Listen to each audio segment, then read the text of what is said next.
mama bandako oyo eza bandako ya lokuta. Siko mwana mwasi oyo azaka na malade ya diabete alingi konzima te ke bandako wana eza bandako lokuta. Ye kaka zo lota ndoto bandako wana eza bandako ya solo. Ngala bisi ozo lota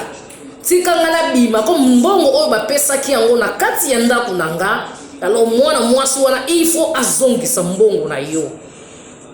Toke la kati ya na bengi ye toke kuna na ndako na ye na yebise jandira il faut ozongisa ba mbongo ya batu oyo yo escroquer na kati ya ndako nanga yo ko meka na kati ya église te. Nga sambela kanzama lokuta te ndenge ni satana ko tinda mutu kwa yo o yatina ndako nanga ko escroquer batu kati ya ndako nanga. Nazui fi wana malade ya diabete nazui kolonda kunanga nanga to memani tina ba famille na chance la senga place mama leki na momo betoke kuna ba yeko benga mama na bango lebe ko benga mama na bango ngana zuwa molimo nzamba ndo la kisanga ike akufela leki ne mo ya mobali ba boma ye nzamba ndo la kisanga ba makambu ando la sama kambebele mama na bango alobi na nzimike oza musala nzambe nyonso oyo prophétiser pona nga eza réalité mwana nanga koki kokede ko scroquer na kati ya ndako ya musala nzambe te il faut azongisa tala bato alobi mbala liboso amoni escro a escroquer mutu azongisi mbongo wana ye mwana mwasi wana aye ko yana ndako nango lobi nango na mama na bango aye ko senga pardon abi photo kile tine église to kende ko esa pasteur na bino il faut to pesa bandako wana mwana nanga il faut pesa bandako wana oya tindi musali ya nzambe akende ko témoigner ba témoignage ya lokuta liboso ya peuple ya nzambe mwana nanga il faut pesa bandako wana il faut apesa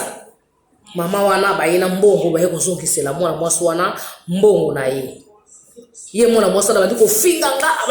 nga prophète alokuta na kangio ndeni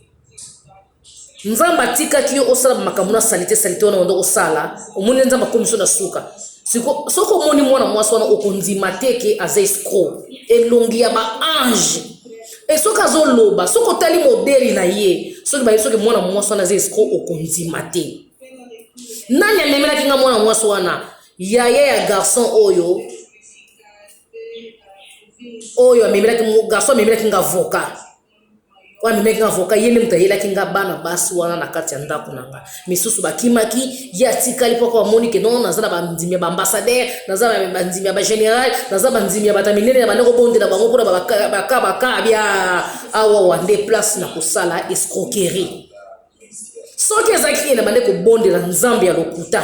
mais na minute oyo na prison mais comme ngai nazaki innocent na yeba ke loko te pe na senga ki yete yango nzambe a défendre kinga